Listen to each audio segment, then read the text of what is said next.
How are you? I can see you walking. Good? She walked in with a smile. Oh, yeah.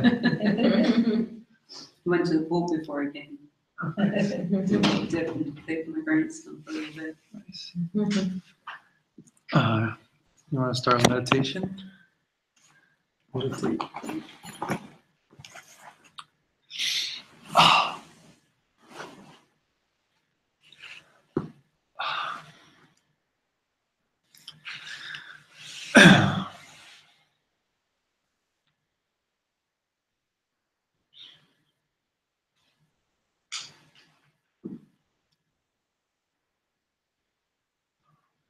Alrighty. So nice and tall, the most important part.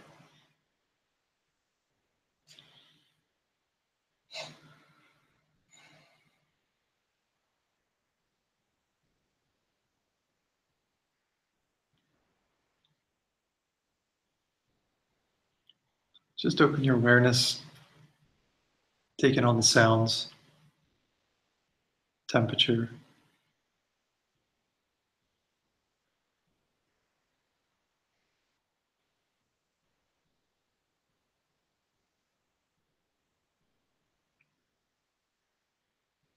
Try to become aware of as much as you can.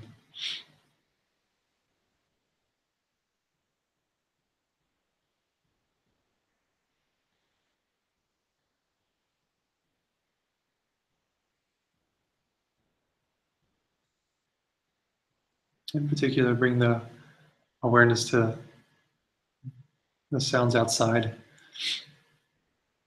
this room, maybe in the foyer, and even the cars passing.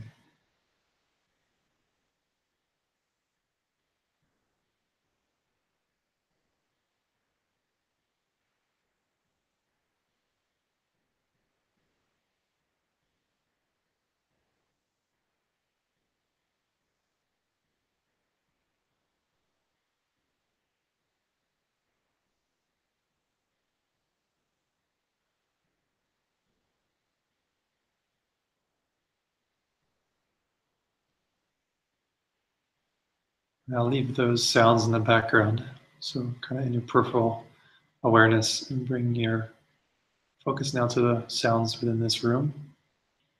So the sounds outside this room are still in your awareness, but your focus is on the sounds within this room.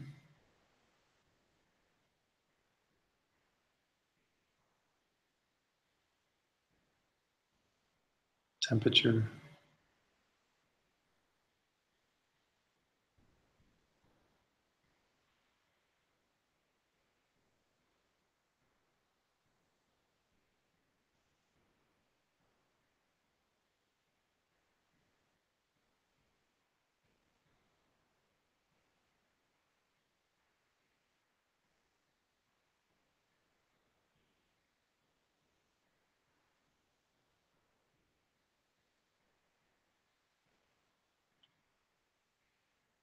And then put all external sounds in the background in your peripheral.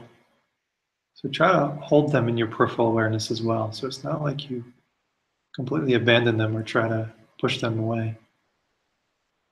So there's space for them to be, but bring your main focus now to the body on the ground or the chair.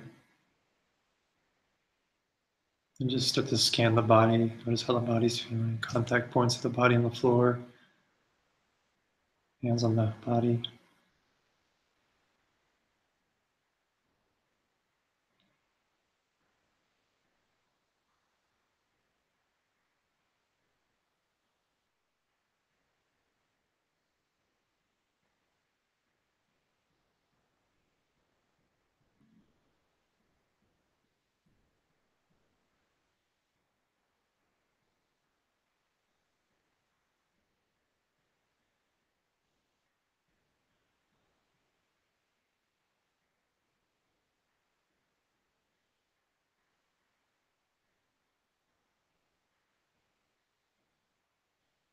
Push the body to the peripheral and bring your awareness, your focus to your breath.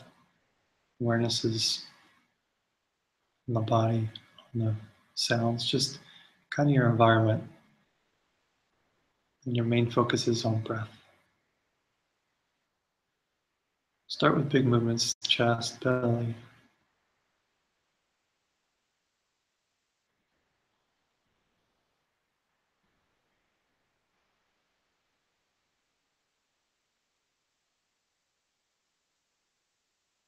Try to maintain awareness of your environment as you focus on your breath. So two separate things going on.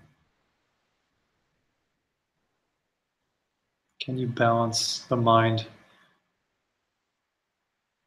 equally on those two things, your focus and your awareness? Too much focus, you'll lose all awareness of what's happening around you. Too much awareness, you'll lose your focus on your breath.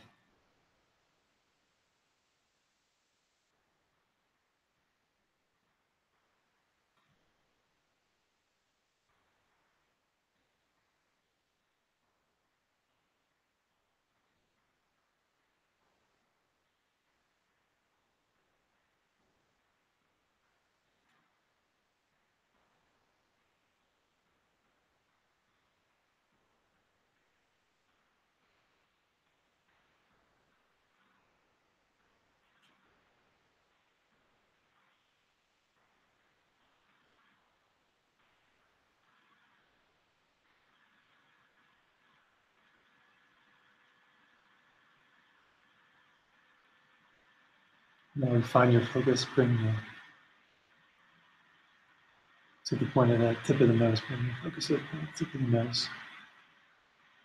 And watch the breath come and go out between nostrils, while maintaining the awareness of your body, your environment, sounds.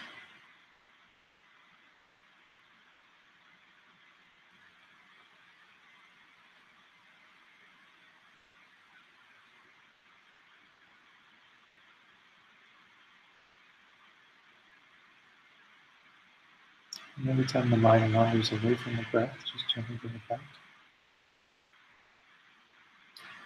And take a little moment to mentally rejoice that you caught the mind. And bring it back.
Again, focus on breath while maintaining the awareness of the body, awareness of the room, sounds.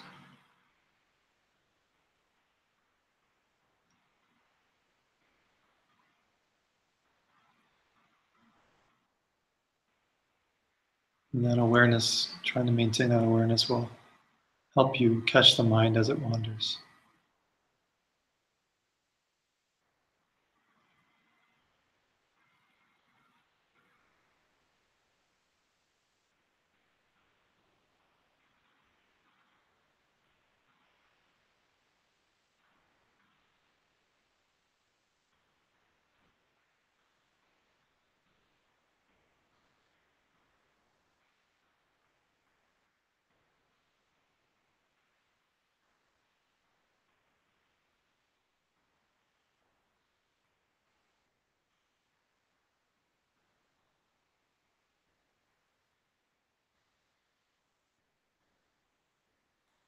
Okay, and then let that go, and then we'll go through the preliminaries to practice.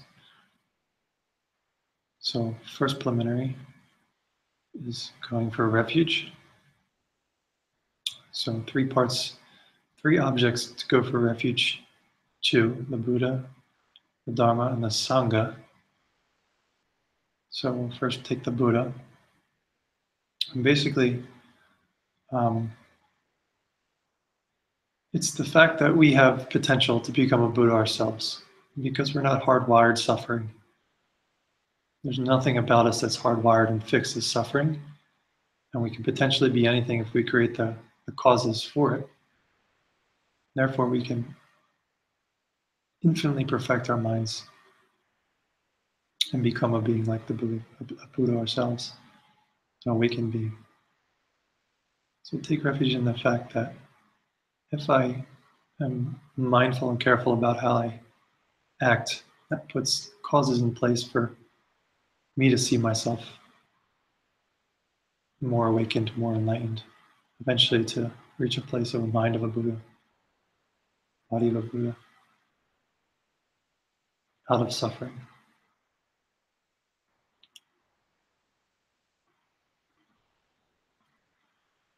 In Dharma, going for refuge in the Dharma, one part is in the teachings on emptiness, teachings on karma, things that are going to help you get out of suffering.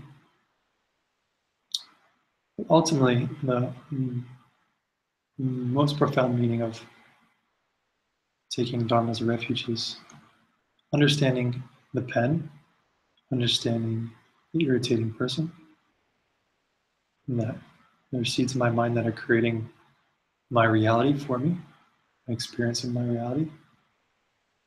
And if I change those seeds, I can literally change the world around me.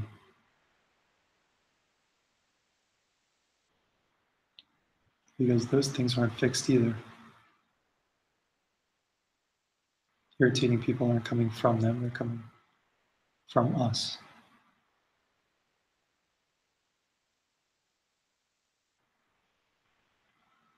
And then Sangha,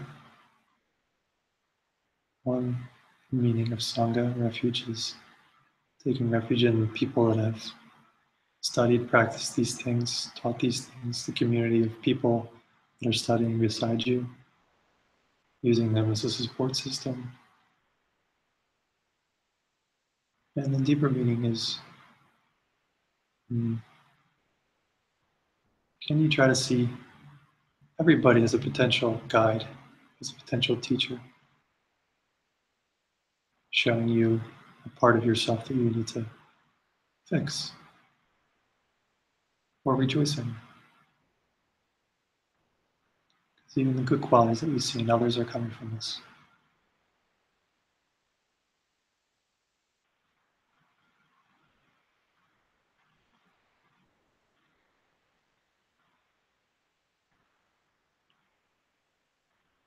And the next primary generating bodhicitta. So bring the mind, your desire to want to get out of suffering. You first realize the suffering that's around you. The suffering, which is getting sick, hurting yourself.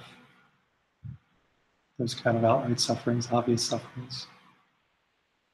Suffering of change, that all things change, all good things end. Then all pervasive suffering, and suffering that is just innate to this kind of life, where as good as this life goes, it ultimately ends in having to die, shed this body.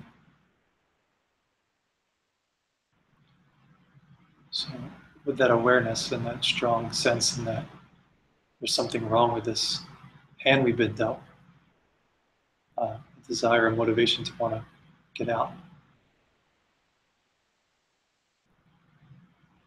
So in order to get out, I need to fix myself, and then ultimately, what about all the people that I love, all the other people in the world, people in the universe? Can I do something about them too? Can I help them?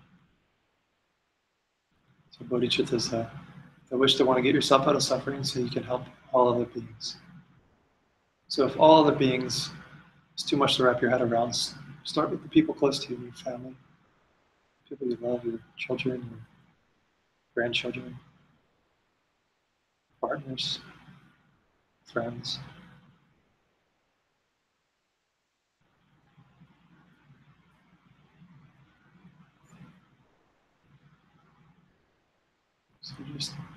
see that they're all experiencing the same type of suffering in one way or another. And that the way you would look at a child or a partner and want to remove their pain, stop their suffering, can you kind of expand that to the other people in your life?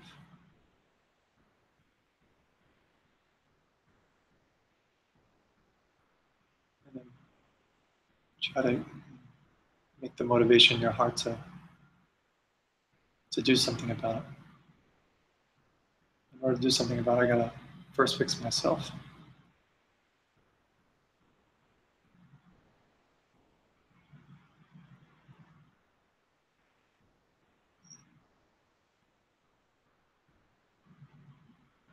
Okay, the next preliminary is bring to mind um, someone who you see as having some high qualities, a teacher, a head of a religion, a parent, but somebody that has qualities that you find as being admirable, that you wish to develop a little bit more of yourself. So here again, bigger the better. So traditionally a Buddha is in this meditation, in the Buddhist side of this practice, it would be like a Buddha,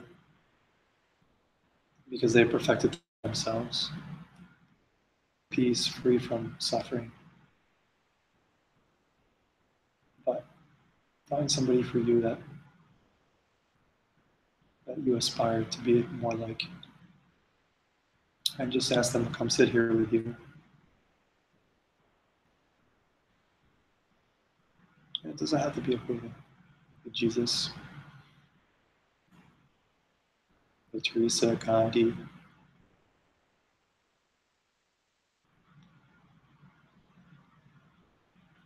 Just visualize them sitting in front of you, and just try to see them as clearly as possible. Start with their silhouette and start to paint their features in, their eyes, their nose, mouth. They're just happy to be here with you.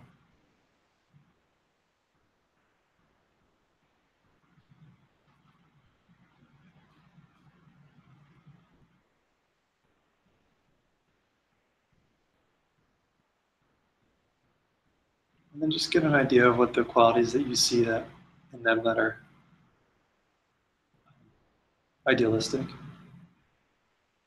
they're showing you.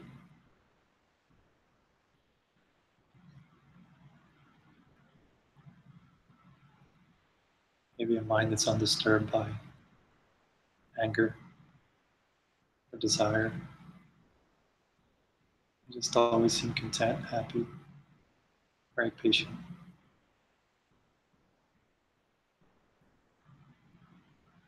Very generous, maybe, kind.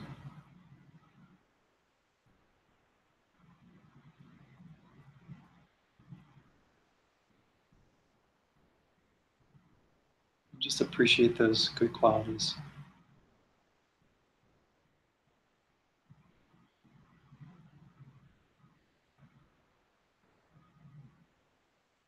Also, try to appreciate the fact that you want to be able to see these qualities in them if they weren't already part of you.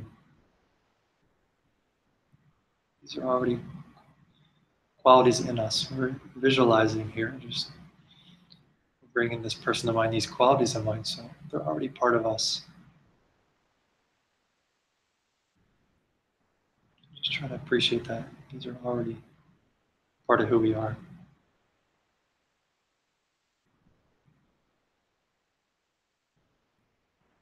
Make them an offering for coming here. So the highest offering is your practice, your commitment to come and practice meditation, to come try to unearth the causes of your suffering, your desire to want to get out.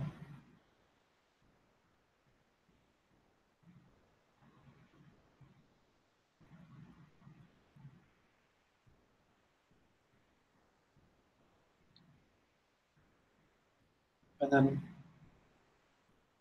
Think of something you did in the past day that was unkind, some negative imprint you left in your mind stream, and just confess to them.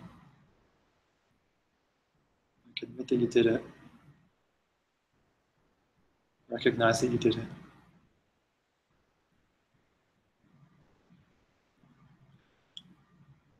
And then just make a plan not to do it again for a certain period of time.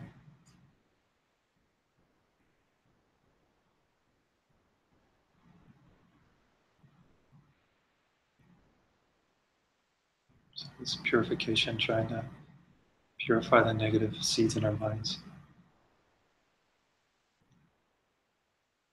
And then think of something you can do to counter that negativity. So in the same vein, but the opposite. If you said something unkind to somebody, then make a plan to just to praise somebody about something, maybe. If you lied to somebody, maybe make special effort to be completely honest. Somebody tonight or tomorrow.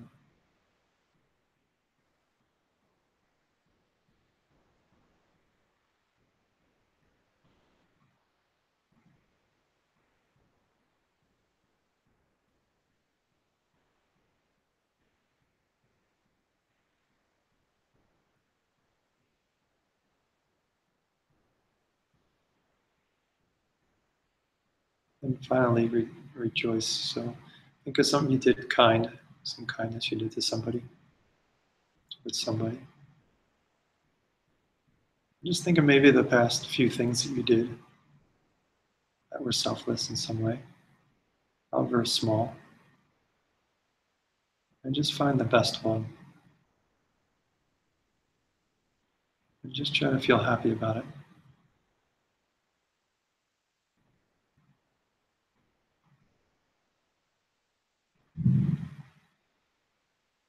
Think of how you impacted that person.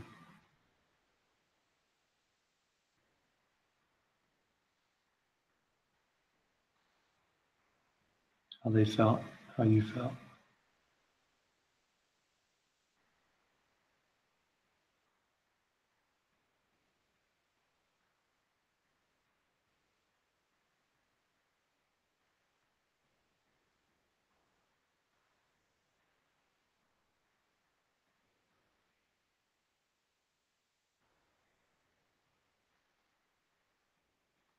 And then come back to breath.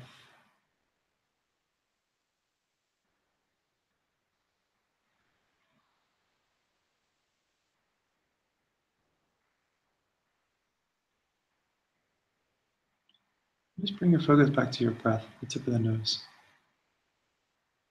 And I just want you to notice, does your focus get any sharper?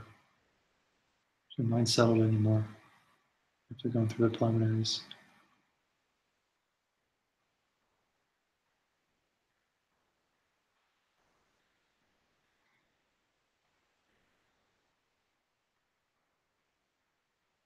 Really interested in breath.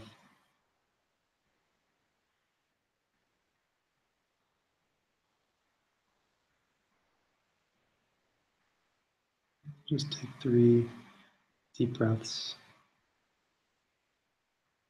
long exhales.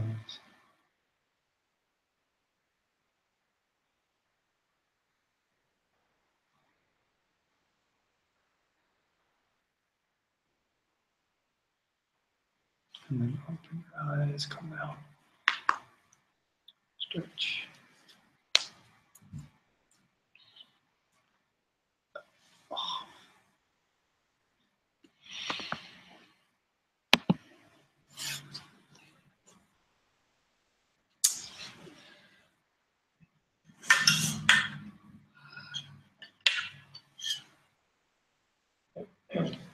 Good job. All right. Like 20 minutes or so. Good. 20 minutes. When I meditate, I like to keep my eyes just a little bit. And I love the fact, like, I see a light coming from you. You're like a beam of light. The light there? Oh, from this? It's from this Oh, I side. see. Yeah. It's from you. It's from the apple. Your aura. From you. The apple, it's shine. Do you see that light there on the side of his computer? Uh-huh. Oh, on the floor? Yeah, I see that, and it goes right up like a beam, like you're my lighthouse. Direct to me, wow. That's traditionally eyes open slightly. Is good. Yeah, just slightly. But if you're becoming distracted, it's not good. It should be it's eyes slightly open and the gaze is down the plane of the nose, but like about here. Yeah, say. But I see that light and it goes. Yeah. I like it. I like to Well, just see be careful. the light. Just be careful about being distracted by things in meditation with your eyes open. Well, I see it in the Yeah. beginning, but then I don't see it, Yeah. if you know what I mean. Yeah, sure. Like I see it and I think, there's Mark. But then I don't see it, but I know it's there. It's kind of weird. I don't know if I'm explaining it. No, yeah, But it's not distracting at all. I like light. I like seeing light. To me, I relate light to well-being. Yeah, In my lighthouse. Enough of that, Mary.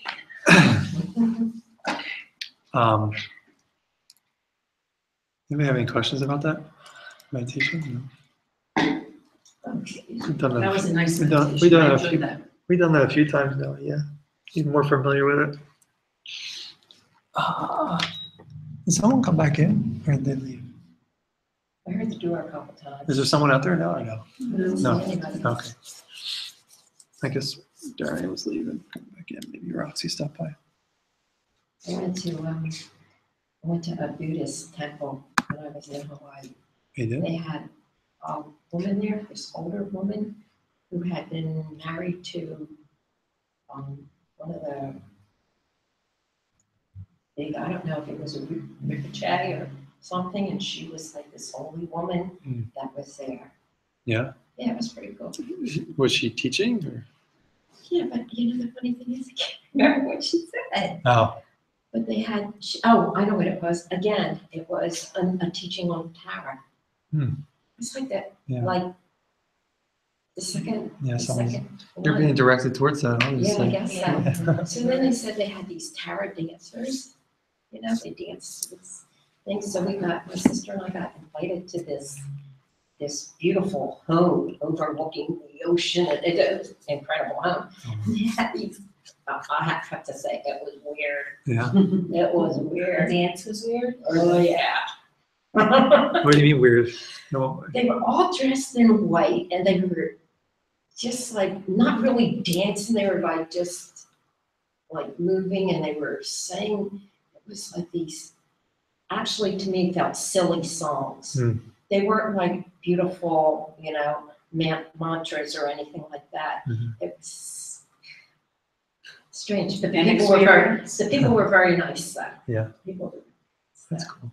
But the woman that was this older woman who was this, I forget who she Holy was. woman. This very holy woman who had studied and all. And she was there and they actually have a Buddhist monk at this temple, this real little temple thing. And they talked through the whole thing.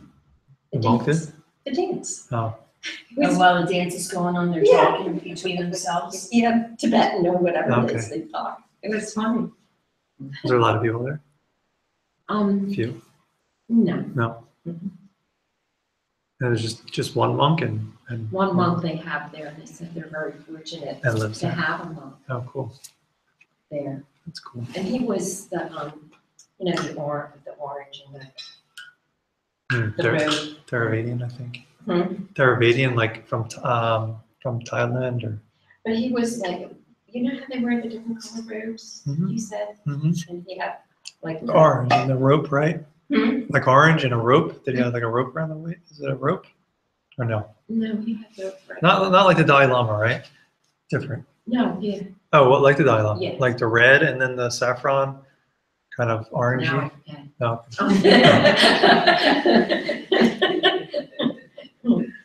I thought Yeah. it was like orange, like an orange and yellow gold. Okay. Yeah, I mean, they're like I think if I remember correctly, like Theravadian, like Lower Asia, ish, Thailand and stuff, they have like all orange. It's like a all orange robe. And then like Tibetan, like kind of like this lineage is more of the maroon. And then they have like the robes underneath that peek through that are like, sometimes orange or saffron. I don't know much about them, but I just know just visually from seeing it over the years. And She talked about being a Tibetan and crossing the Himalayas. oh, wow. She was pregnant and she had babies that she crossed the Himalayas with. She was older. She was older. So she had left when they got kicked out, I guess. It was up for freedom, I guess. She crossed. She when the Chinese came. They kept a bunch of the monks. That was what? 50 something too. Yeah, so Yeah, she crossed. Can you imagine? Pregnant and I think it was like a few month journey. Like it wasn't like 2 days or something like that. I think it was a long time. A lot of monks died. I know that. Crazy. So you guys have any questions about anything? Anything that comes to mind? I'll pull this. Not sure who was here. I think you've been gone for a while, Beth, right?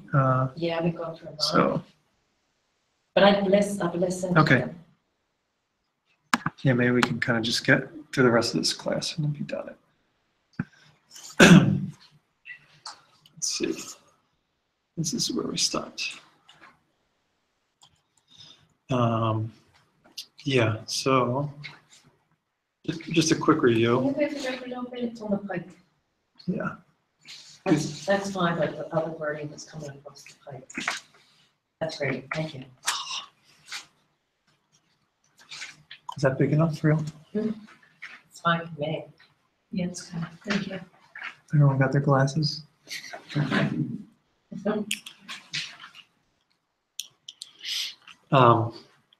So yeah, that last time we, it's been maybe 2 weeks since we went through course stuff, but we were talking about Nirvana. And I don't think you were here for this, were you? Nirvana? Oh, you were? So I knew you were. So just quickly, Nirvana again means the actual Sanskrit word means to blow out. And the full definition of Nirvana is the permanent sensation in which one has eliminated the mental affliction obstacles in their entirety due to one's individual analysis. So we'll go through just kind of quickly what these specific definitions mean. So permanent sensation, talk about what sensations are, and there's two types of sensations. And one sensation is as a result of having seen emptiness directly. So everyone has heard emptiness directly enough, right, to kind of have an idea of what that means.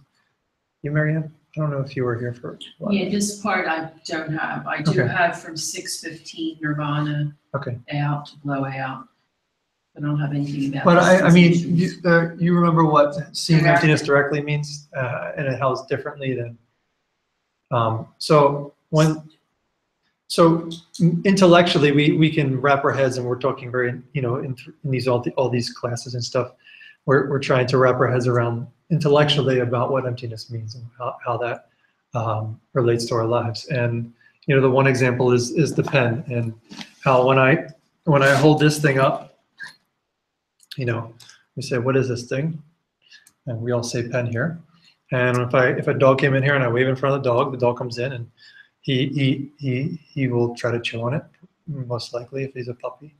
And how the dog doesn't see a pen, he sees a chew toy, and how we see a pen.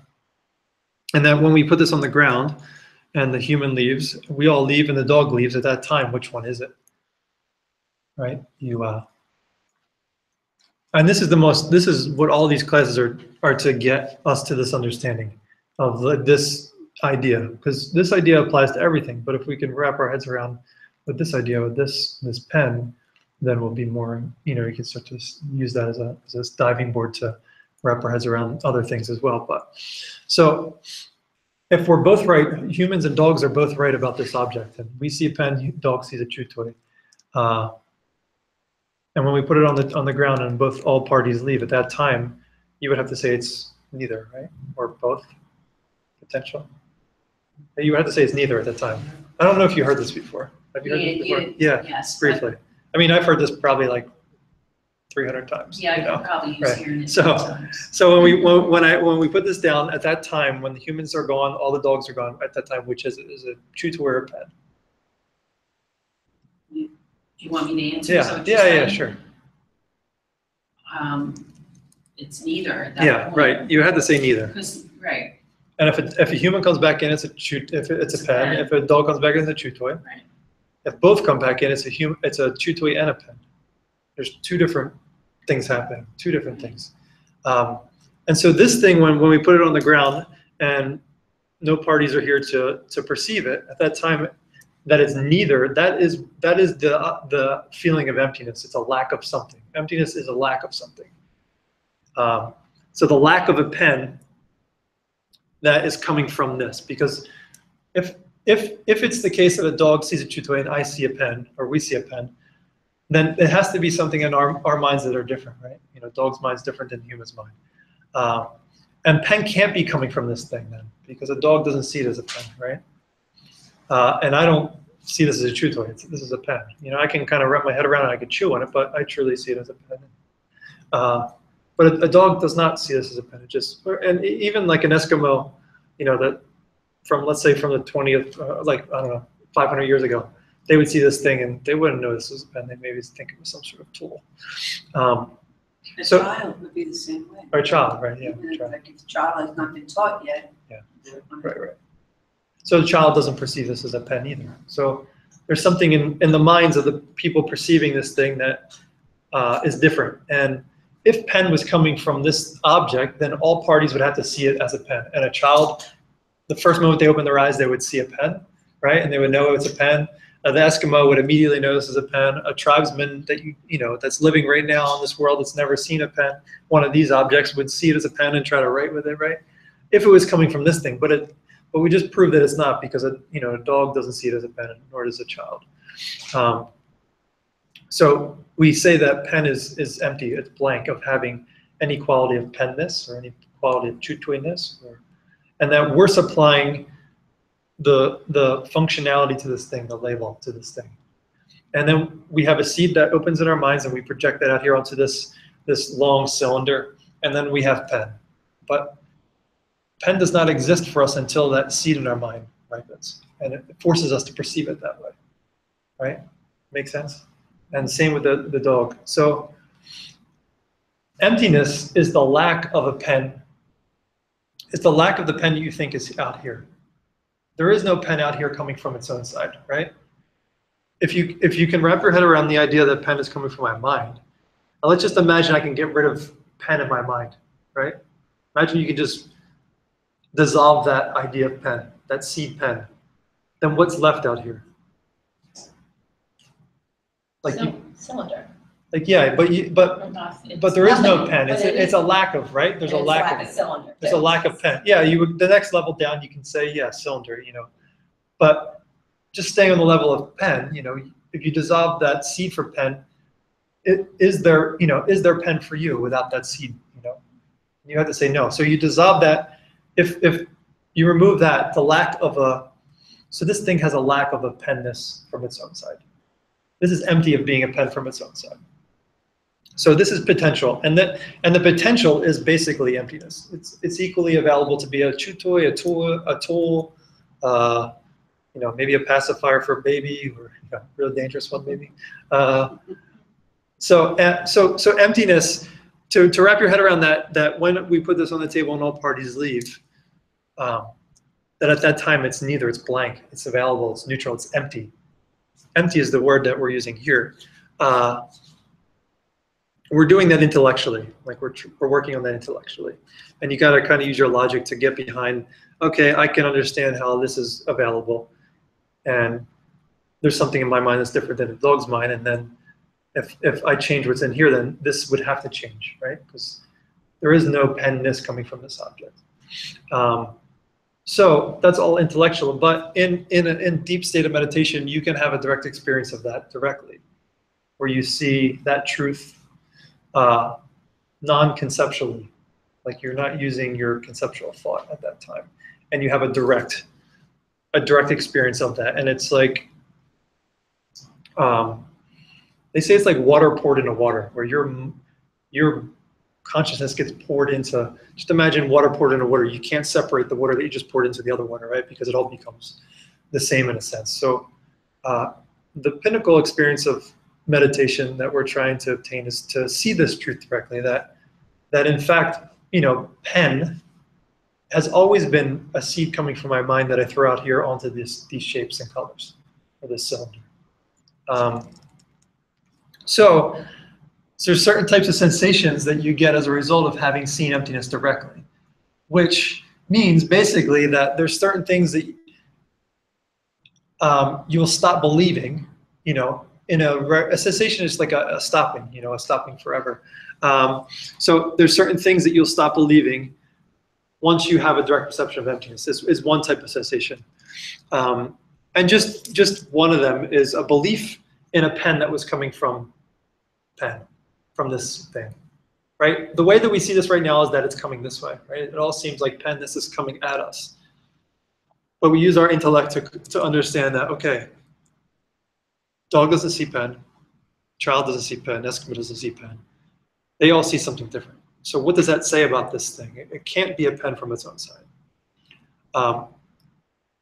So that so after that direct perception, you never again believe that if someone said to you, pen is out here coming at you. Someone just said that, like everything that Mark's been talking about for the past so and so months is a bunch of baloney. There's pens out there, of course, coming from their own side, separate from your mind. And don't get me wrong, there is a pen here. I'm not saying that there's not a pen here. There is a pen here, but how it exists is different than how we typically think it exists. So after that direct perception, you can never again believe that there's a pen self-existent in this thing. You understand that it's coming from you, and then because that seed arises and you throw that out here onto this thing, then you have a pen, and not until then. And then it functions. I can write with this pen. I can, a dog can chew with this pen, or chew with this chew toy. An Eskimo can use it to chop ice, and it functions. It works. So there is a pen. It just doesn't exist the way we thought it did. And this direct perception of emptiness creates a cessation of a belief in a self-existent pen, a pen that's out there coming at us and not from us. Make sense? Okay. So that's one type of cessation. The other type is that comes from a Dharma teaching. So basically, by trying to wrap your head around this over and over and over again, trying to understand intellectually emptiness, you can reach a point. So of the five paths that we talked about before, one is path of preparation. Does anybody remember? Preparation, accumulate, seeing, habituate, and no more learning. Yeah, well, I started with the wrong one. So accumulation first, you have? No, I have preparation. Okay, it's accumulation first. I must have mixed them up, sorry. So accumulation is basically where you start to tune into okay, what's going on in this life? This is kind of like, I'm tired of this suffering, this up and down of life, and is there an alternative to suffering? And then you start to maybe you hear a teaching that someone says it doesn't have to be that way potentially, and then you start to hear teachings about a possible alternative to your life doesn't always have to be suffering and stressful and full of anxiety, depression, etc.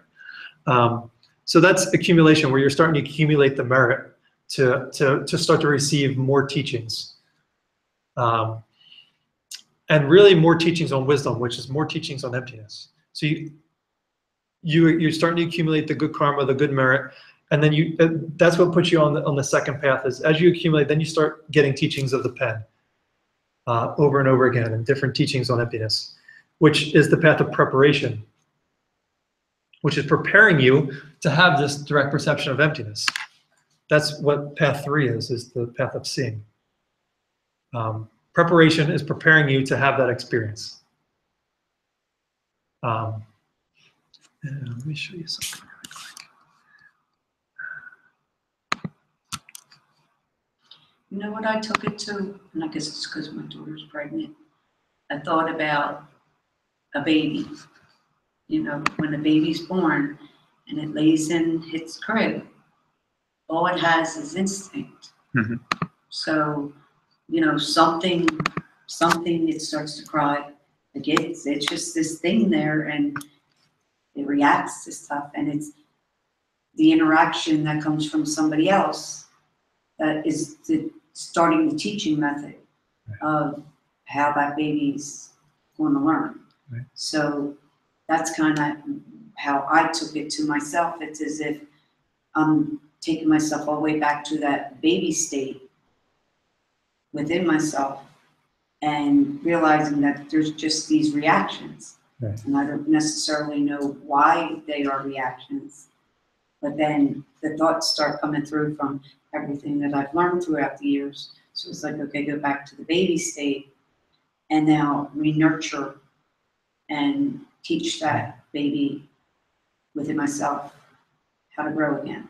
Right. Does that make Yeah, sense? well, I think when we're younger, even, you know, baby, but even on reality in the world is much more malleable. You know what I mean? Like, things are a lot less concrete. You know, as you get older, things are just so, like, even not from a Buddhist perspective, you know, you just kind of get so set in your ways that, you know, nothing can be different from the way that I see it, you know, and you get so, you know, you have arguments with people because your way is the only way. You know, you see these kind of things in your own behaviors. But like when you're younger, you're like more open to, okay, you know, maybe that is a valid perspective on the situation. Those kind of, you know. So I think as we're younger, we're more open to other people's opinions, and we kind of, and even about situations for, you know, and experiences of things, you know. But I think as we get older, we get more concrete and more hard, like seemingly hard, and then that ability to be, like you're saying, you know, like you have to kind of go back to like where things were much more potential involved in situation, you know, to wrap your head around that this could be seen as something other than a pen. You know, as we get older, we're just seeing this thing as a pen our whole lives and think it's out here concrete coming at us. But when you're younger, someone could say this is a pen, and then like 5 minutes later, someone could say, oh, this is just an ice pick, and then like you'd be like, okay, it's probably both, you know what I mean? And like, you know, and like somebody else can say, oh, that's not a pen. You know, when you're young enough, someone can talk you out of that this was a pen, and it can talk you into something else, you know. And you see that with the young kids, you know, like 5, like my little neighbor, you know, you got to be careful about joking around with young kids because, you know, they don't know what a joke is because they'll take it seriously, you know, and they'll think that's what the thing is or something, you know, because. And it's just a little teaching in emptiness, because if that object was the way that it is from its own side, then it wouldn't be possible to trick a kid into believing that it was something else, or nobody would be able to perceive this as something else, because this would have to be a pen to everybody because that's what it was. And you got to think about that. Like, what does it mean to say something is hardwired that way? It would just always have to be that way. It would never be able to change. No one would ever be able to use this as something other than a pen, because that's what it was. It was a pen.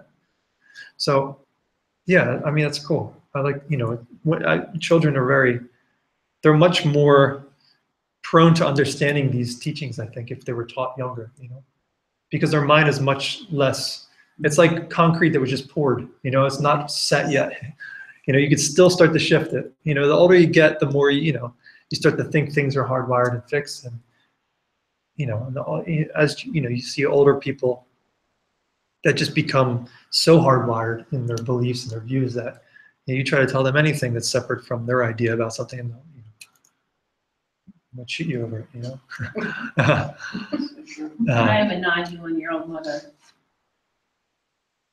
So, you know, like, she's wonderful, but I mean, it's this way. Yeah. That's wrong. Right. Why is it wrong? Yeah. You know, there's thousands of people like that. Right. How's that wrong? Right. But I think our community has led to that. of manner of perception, right? Well, It's yeah, the like, way it was, it's the way our neighbor was, that's the way the cousin was, that's the way the friend was. yeah, we're at a disadvantage because the wisdom is not very thick on the ground around here. You know, we're very, we're just trained to be ignorant. If ignorance is the lack of an understanding of this, then we're all, that's, you know, that's the single most thing that we got to conquer in this path to be able to achieve more peace, to achieve the goals. Ignorance is the thing that has to go. And ignorance is the belief that pens are coming from their own side and irritating people are coming from their own side. You know, good presidents are coming from their own side, right? You know, that's a big one, and that's not a hard one to see in this. And right now is, you know, the president we have, you know, like half, you know, you can argue if it's half or not, but apparently he was voted in, so half people think he's great. The other half think he's like a joke, you know? And people have such strong beliefs about that, Yeah. like you say, they're so rigid. Yeah. They have lost friends Yeah. and family members. Oh, yeah, it's now divisive. from that rigid, Right. you know?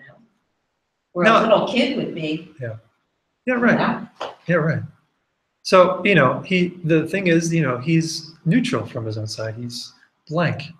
You know, I'm putting those words, those shapes and parts together and labeling them as good or bad because of the seeds in my mind. You know, and if I truly see something as bad and it's harming other people, then yeah, it's our duty to speak up and say something, because that's what changes the seeds in our mind, to see a change in the world. But ultimately, a good president's not out there coming from, a good or bad president's not in the president. That just the same way as a pen is not in the, pen is not in the cylinder. You know, the quality of pen is coming from our minds, and the quality of a fit president or not is coming from our minds as well. Harder to do the president one than it is to do the pen one, right? Because it seems like he's so effed up to me, you know, right? And you know, you get. Then you look at a Buddha, you know, and what would he say? He would Right. say that that he sees everybody as enlightened, right? Right. Yeah. Even So. the president, you Yeah. know? Right. So I mean, the seeds in him. Even when he says something rude though, like the Buddha would say that? No. So here's the thing, you know. When. Is there to teach us something? Yeah. Well. Yeah. So. Like, say he's making fun of someone, how would the Buddha or how would you? See, if you perceive somebody saying something rude, then it's rude. If you're perceiving a pen, then there's a pen, right? It is rude. Listen. No, right? So, you know, if you perceive a pen, it is a pen. I'm not saying it's not a pen, right? Right. It is a pen. How it's a pen is what's different. There is a pen once you have a seed in your mind to perceive pen. And what happens is a seed ripens in your mind, you throw it out here onto these shapes and colors so quickly that your mind believes it's coming from out here, right? Because that's how it appears. It appears like these things are separate from us. If somebody is saying something rude, they're saying something rude. What do you, To how you. do you react? So wait, so As- they're saying something rude. There is a rude person for us. There is a rude president if you're perceiving a rude president. It's not to say they're not rude, but how they're rude is different, and how this is a pen is different. This is a pen because there's a seed in your mind that perceives, that you're forced to perceive as a, Right. that you're projecting out here onto this thing, creating a pen. Mhm. And the same way, there's a seed in your mind that's forcing you to perceive someone who's ignorant. So if you're perceiving someone who's ignorant, that's your seeds in your mind. So to think that he's ignorant from his own side and that he's being ignorant, and everybody that perceives those words and put those sounds and decibels and vowels together in a way that in their mind says, oh, that's rude, that's not the case, you know, because other people perceive what he says as being probably like amazing, you know, like there's probably people that agree with him and would say the same thing, and there's other people that think he's a total joke, right? By himself, those words are empty, you know, and this is hard. I mean, it's hard. Wisdom's hard because it seems like he's out there. So if you are perceiving someone who's rude in your world, first realize where it's coming from. You know, is pen coming from here or is it coming from me? And then you apply it to the irritating person or the rude person. Is irritating person coming from there or is it coming from me? And you gotta get to the understanding that it's coming from me because I was rude to somebody in the past. Why do I see pen? Because I've given someone something to write with in the past. That's why a seed is in my mind at the present moment. And if I want to see more seeds, if I want to have more seeds of pens in my life, and therefore have more pens in my life, in my world, then I need to give more things for other people to communicate with other people with. I would say that's the karma for having pens. It's like, you know, sharing a computer with somebody or sharing a phone with somebody, right? And then that puts a seed in my mind to see something that I can communicate with somebody with. So in that sense, the irritating person, the rude person, if you're perceiving somebody as rude, that's coming from you being rude to somebody else. Now you have seeds in your mind that are forcing you to perceive someone as rude. So how do you change those? You change those by changing your behavior today, tomorrow, right? If you want to stop seeing rude words coming out of the president, you got to change the rude words that are coming out of your mouth, and then he'll change. He'll change. Literally, he'll change because he's not out there rude. Right? It seems like he's out there rude. Seems like that's who he is. It because you don't have that seed anymore, you won't perceive You it. won't, yeah, But it's not rude. It's not rude or unrude until you perceive it. So as are rude or unrude. are you supposed to train your brain to ignore it? No, like I said, you are forced, right? So here's the thing, it's coming from, Isn't it the reaction? Because Michael Rhodes he loves to use his second husband. Yeah. And like the way he said, there's an irritating husband out there, but it's how you perceive it because you yelled at the kids last week. Right. So you have this attitude in your head, you have this anger, so that when he says something, you're showing that anger and you're yelling at him back. Because he said, don't yell back. After you're done, walk into the bathroom, say whatever you want. Yeah. You just did. So it's like you do see it, and it is ignorant. Yeah. It's how we react to it that changes that will change in the future. that will change it in the future. Because I think of it back in the day, we used to joke like that. What the president does now is the old school back in the day, the way we make fun and did things and nobody thought twice about it. But then we started with this political correctness. Sure. And today, unless you're a comedian, you're not allowed to talk Right. like that. You should not act like that. Right, You should that's not fine, do yeah. these things. So that's kind of how I tried to perceive it. And you also, I think too, like, you know, like you said, 50% voted for him or whatever. Right. So what you're perceiving as rude, you can see as coming from you because the person next to you may be saying, he's telling the truth. Yeah, it's When he's amazing. making fun You of know? somebody? People love that. Yes. At least some people. Yeah, some I people know love that. Yeah, At least but he's being truthful. He's not bullshitting it. He's being truthful. but what I am saying, But- what's important So, is that if you're perceiving someone who's being rude and let's say making fun of somebody, for example, it's your job, and the only way that you can change that in your world, right? And that's the only world that exists for you is the world that you know, right? You don't know the world that I'm perceiving. You don't know the world Beth's perceiving or Sandy's perceiving, right? We're all trapped in this, you know, this subject. We're a subject in this world. So if you want to change your subjectivity, you need to change your behavior. So if you want to stop seeing rude people in the world, every time somebody is rude, you know, well, for one, you just got to, the main thing is stopping yourself from being rude. So if someone says something rude to you, immediately we want to say something rude back. It's typically how it goes. When someone says, you're a jerk, and then you're like, well, you're an asshole, right? You know, like it's just immediate. Like this is our instinct, is to say something back. Or, okay, he's making fun of somebody. Look at this, like what an idiot. He's making fun of somebody. And immediately we're insulting him back, you know, even in our minds, just even as he's doing it. If you see someone is doing something rude, it's your duty. I don't want to say it's your duty, but if you want to see that thing stop, it's your duty to say something, because that's the way you change it. Say something to who? Well, I mean, to understand To that it's wrong. myself? It's not to say that it's right. What I'm trying to say is that it's not right for him to be making fun of people. Just because he's empty and like, you know, the rudeness is coming from me, it doesn't mean that rudeness is somehow okay or something. So like when that. you see that, You don't ignore it. It's like they said, some people thought it was funny. Some people did not see the level of, I think the biggest one was that disabled gentleman Right. that he did the Right. thing with. There are people That's that just exactly what I thought, was talking about. okay, and there are people who just literally thought that was funny, because back in the day, we, you know, I mean, So I've done to it. be new to like, when I see that, when I saw that,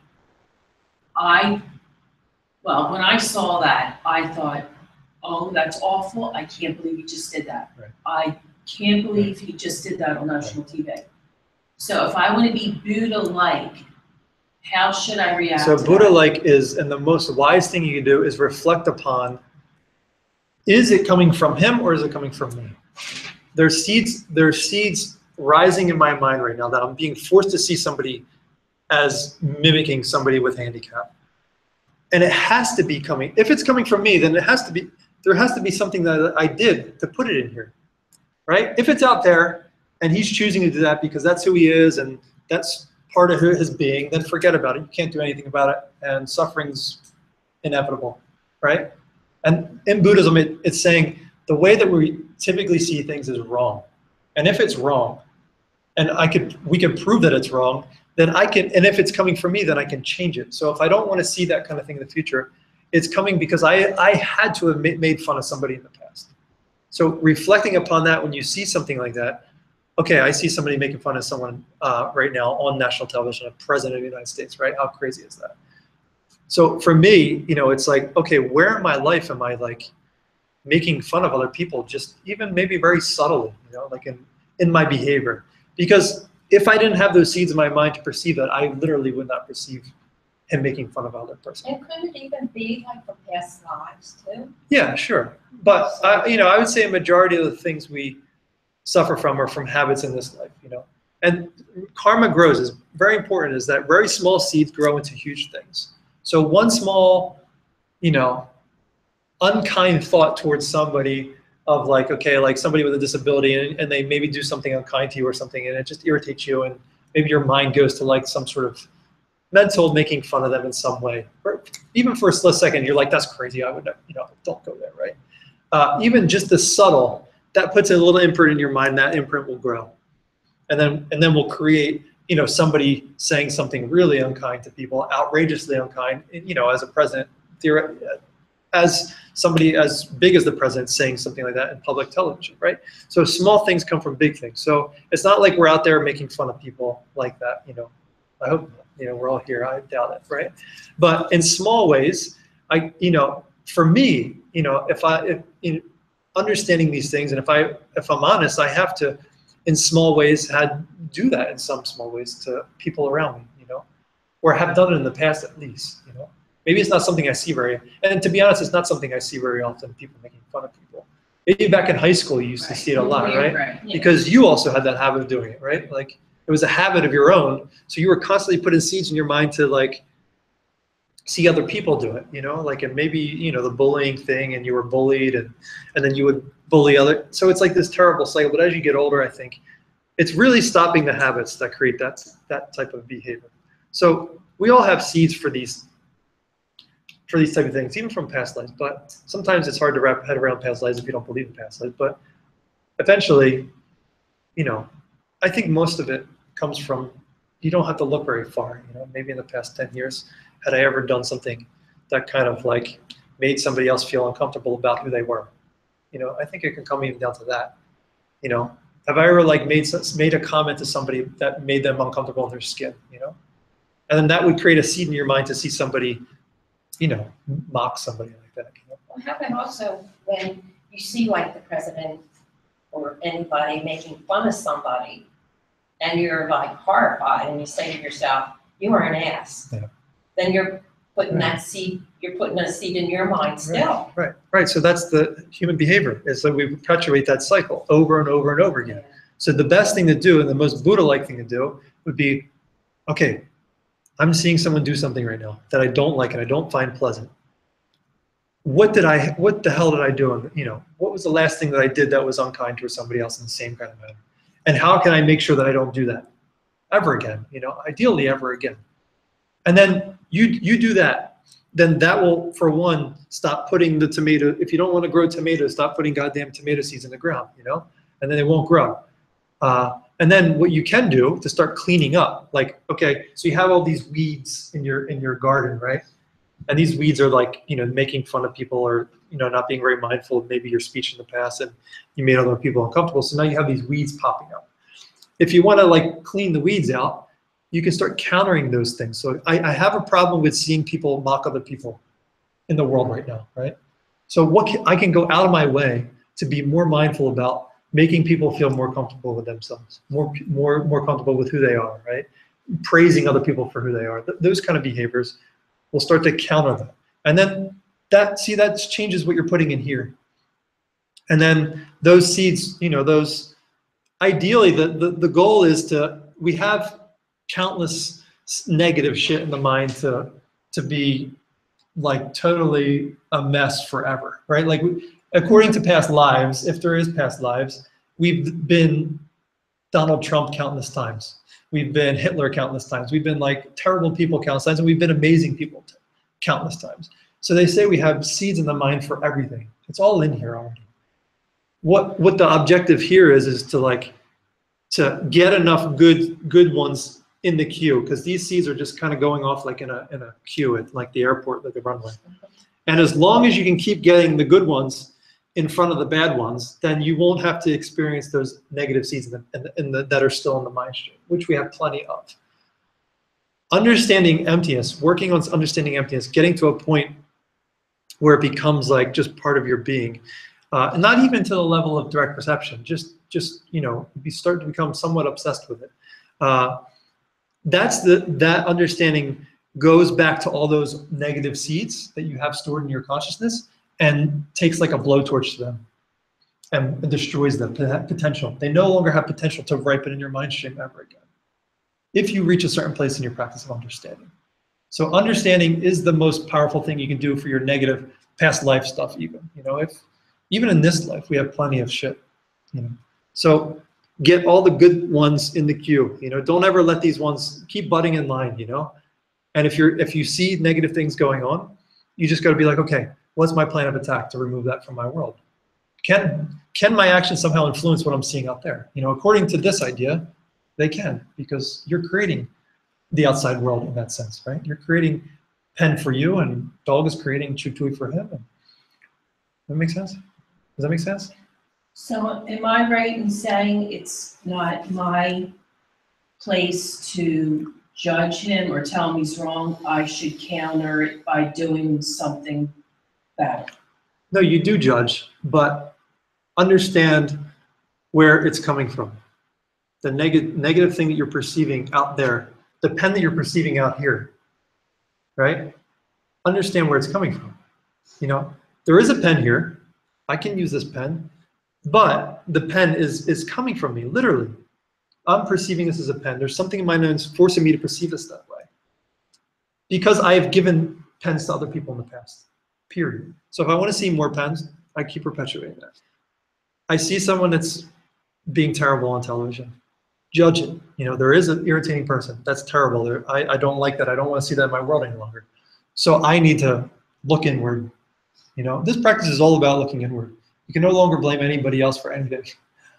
And that's this, it comes with somewhat of a responsibility. You can't blame other people for your shit any longer. The shit you don't like in the world, the more you open your mouth about shit you don't like, the more you're just pointing the finger at yourself.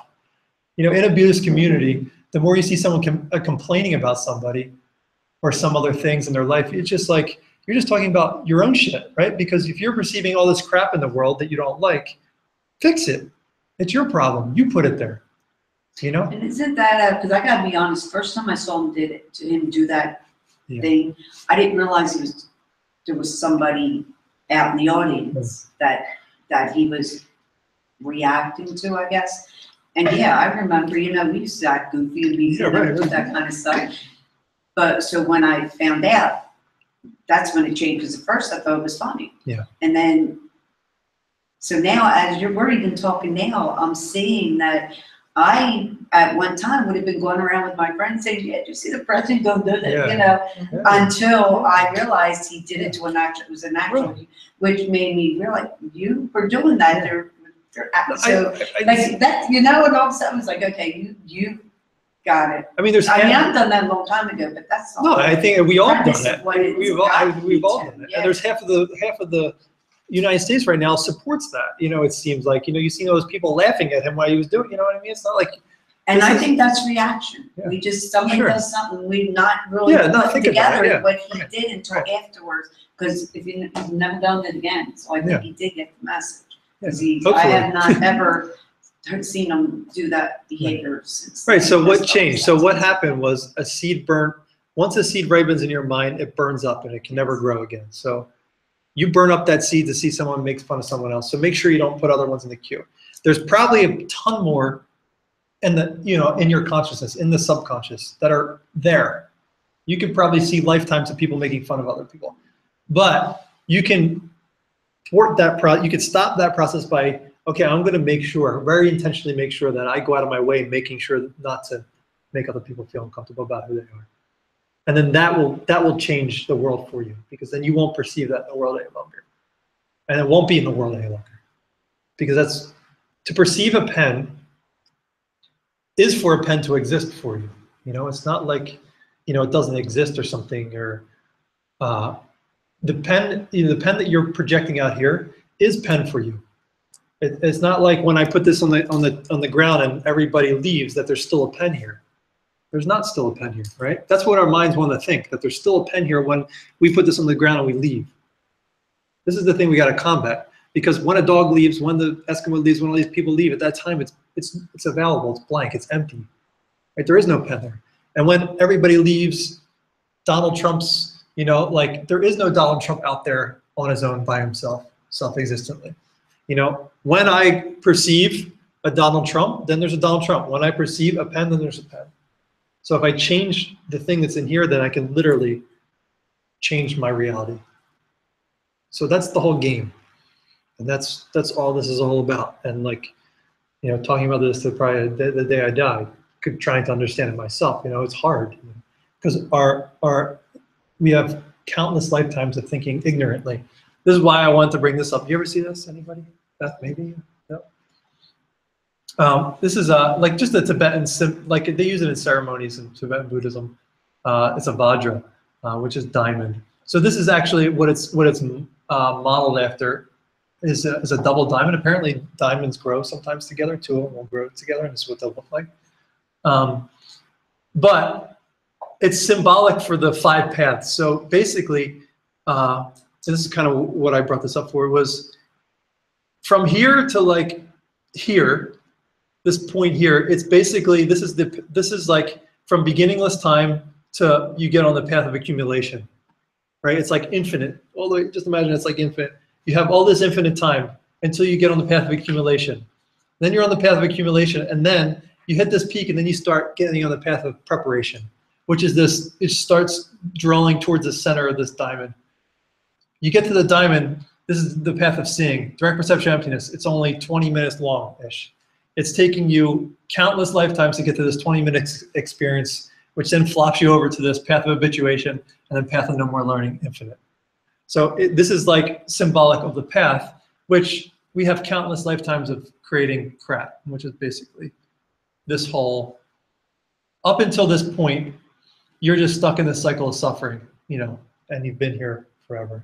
We've been seeing things wrong infinitely, for infinite time, they say. From beginningless time, we've been seeing Penz's coming at us. We've been seeing Donald Trump's is coming at us. We've been seeing irritating people's coming at us. And it's only until you get on this little path here and start getting teachings on the path of preparation about the pen, which gets you on this path, you know, and gets you on the way out. But it's hard, you know, we have countless lifetimes. But what do you mean by no more learning? I mean, That's a you Buddhahood. never stop Buddhahood. learning. Well, Buddhahood. You perfectly understand the emptiness of pens, the emptiness of Donald Trump's. You can never get irritated, angry. Any kind of negative emotion can never arise in your mind. Again, you know all things. So it's like, that's Buddhahood, path of no more learning. So path of habituation, path of seeing is, okay, I seen directly that pen is not coming at me, it's coming from me, right? Got that? That's path of seeing. When you come out of the path of seeing, you see pens, the way that it appears to you is the way that it appears now, but you know you're wrong. Like, You don't have to work out this intellectual exercise of dogs and Eskimos and children any longer. You know what you've seen, like that, you know, like what I did before. Like if I said there's a phone behind my computer screen right here, you know, you've seen me put it back here. You can logically deduce that it's back here, but you know, maybe I sleight of handed it out, or maybe did some magic trick or something, or dropped it through the ground.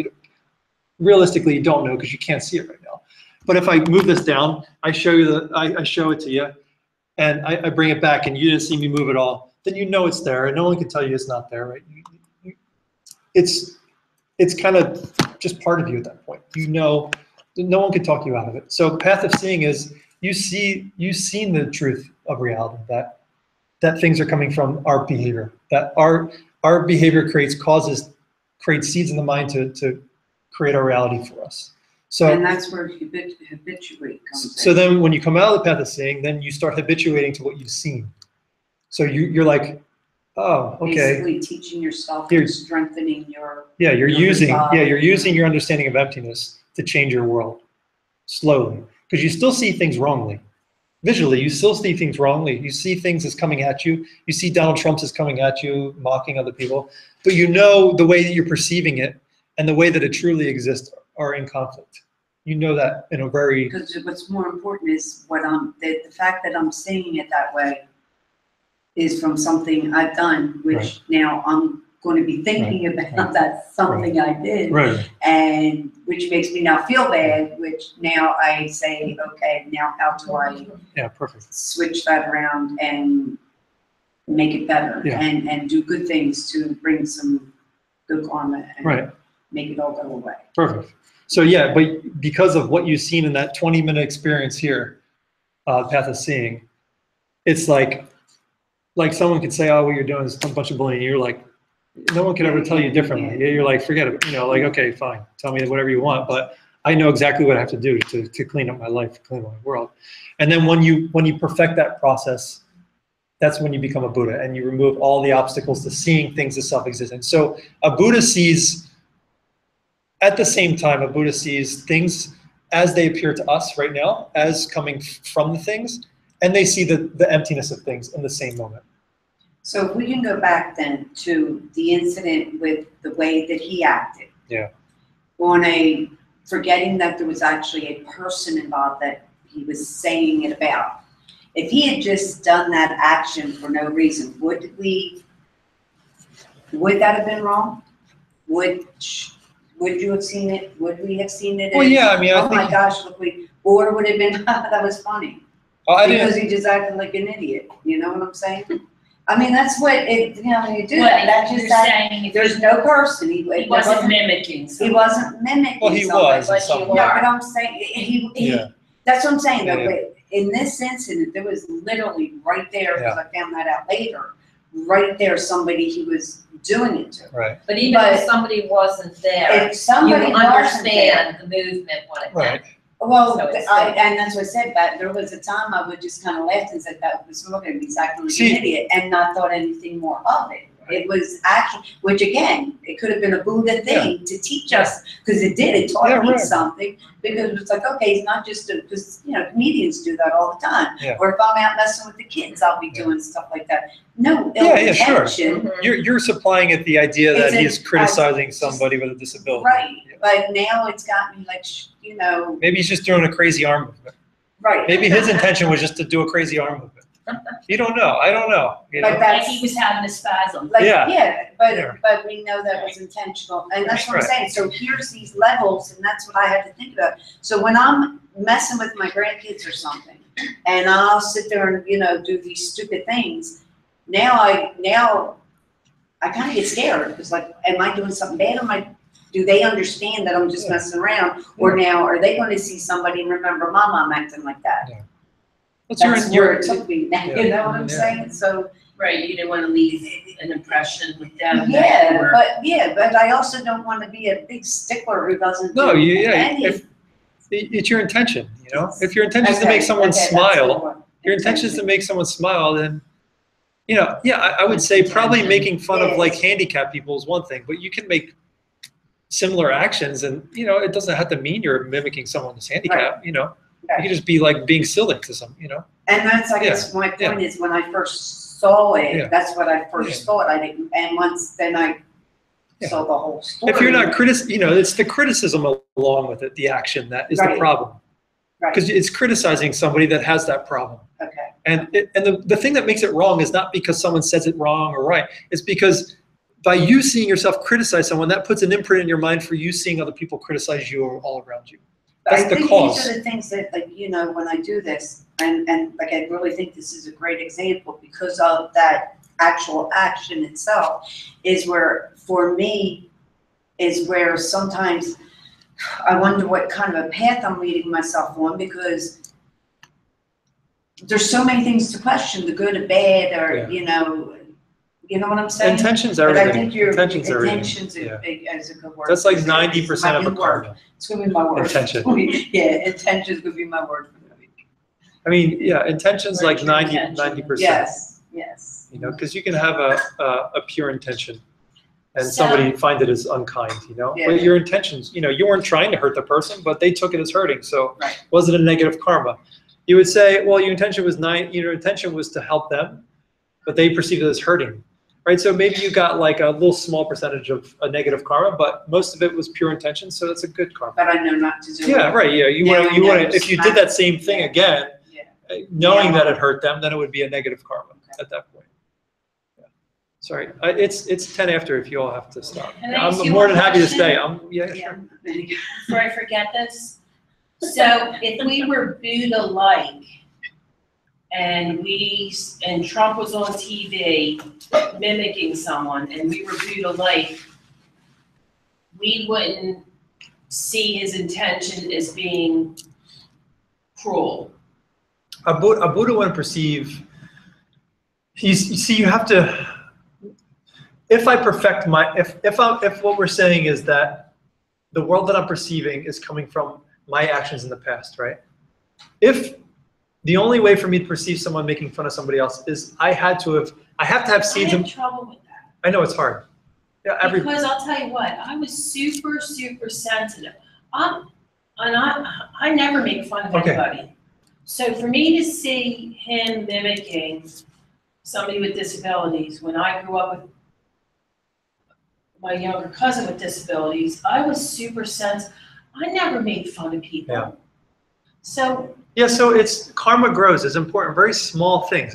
Like I said, it could have I've made seen it. to me it makes more sense of making somebody feel uncomfortable in their own skin. I think that would be a karma Okay. of making someone see some other people outwardly criticizing somebody. Like, because that's what it is. I mean, really, it's a form of criticism, right? If you boil it all down, are we criticizing people all the time? Yeah, I know I am. You know, Yes. even if it's just in my mind. So it doesn't have to be like you were out there doing the same kind of Right, actions. okay. It's small criticisms will All right, that create makes sense. the perception of somebody criticizing somebody in a crazy way, you know, in a ridiculous way. And it's most of the karmas that you see, most of the things you perceive, you know, you never did anything close to that in this life, per se, right? But because karma grows and something small like that can grow into a big thing, then Okay. a very small act of criticizing somebody, or for something that they did, or, you know, how they look, for How example. do I get to a point where I see, like, what he does doesn't affect me? What he does doesn't affect you. Like, Like- how I was horrified Yeah. when I saw that. It's not how- the point. It's not the point to become unaffected by crappy shit around you. Like, it's not Or to react. to change it.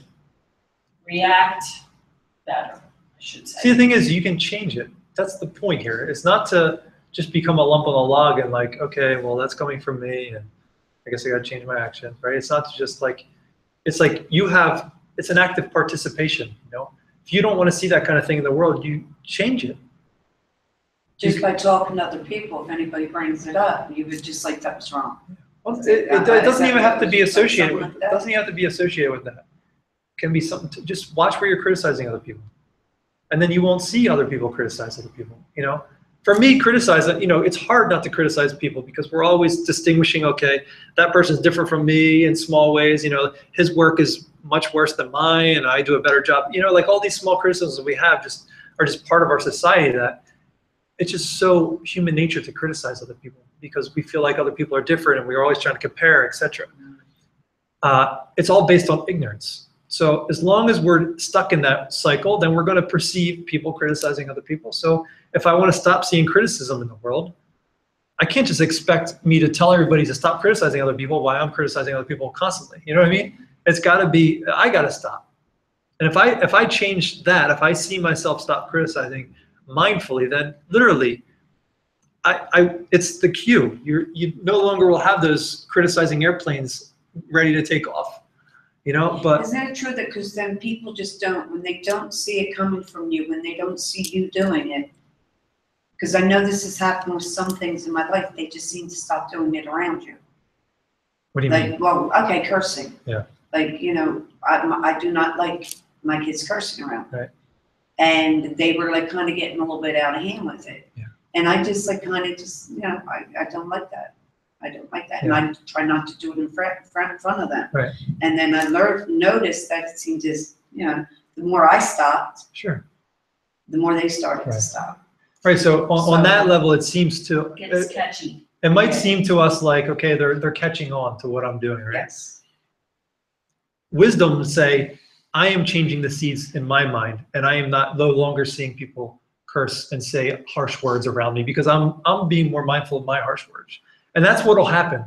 Your family will stop doing things that seeming, you know what I mean? Like it's not like God comes down from the sky and like moves everything No, it around or just something. seems to It happen. just seems to happen. Things will just start to work out because it's how they're working anyway. They're coming from karma. Things are working. They've always been working the way that we're talking about, things are coming from us and not on us. So you just change the seeds and then, you know, things will just start to align. It's cool.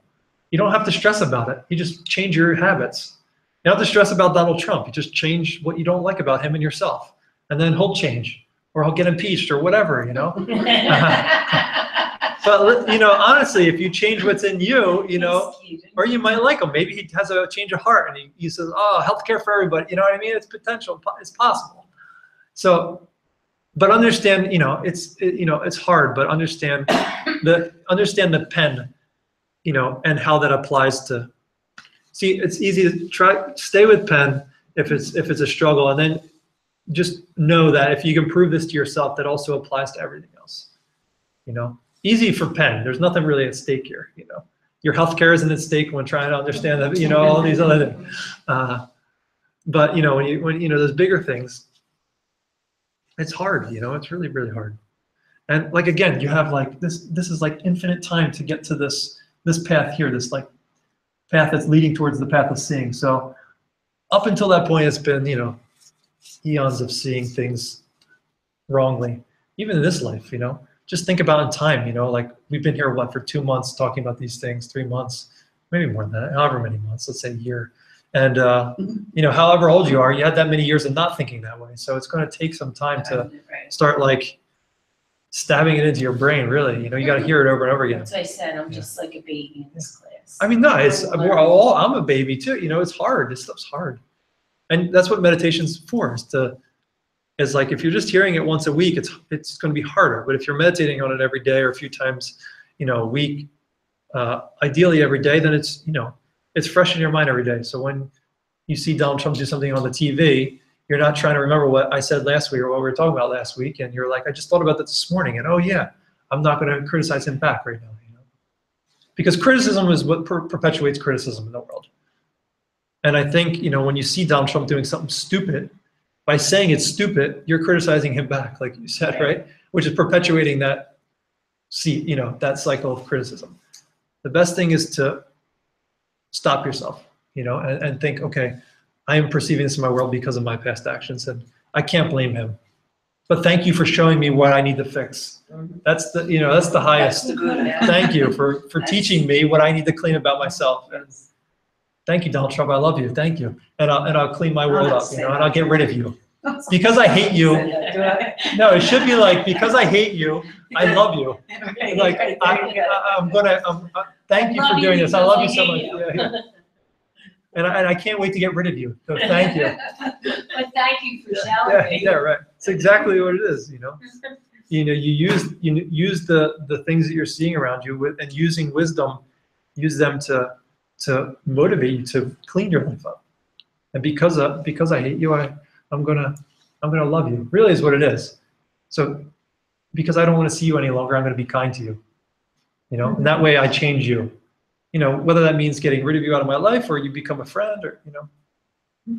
So good luck. Till Well, next you week. know what? I Yeah. have to tell you, I'm better than I was an hour ago. Cool. So am I. I think I know what you're talking about. Good.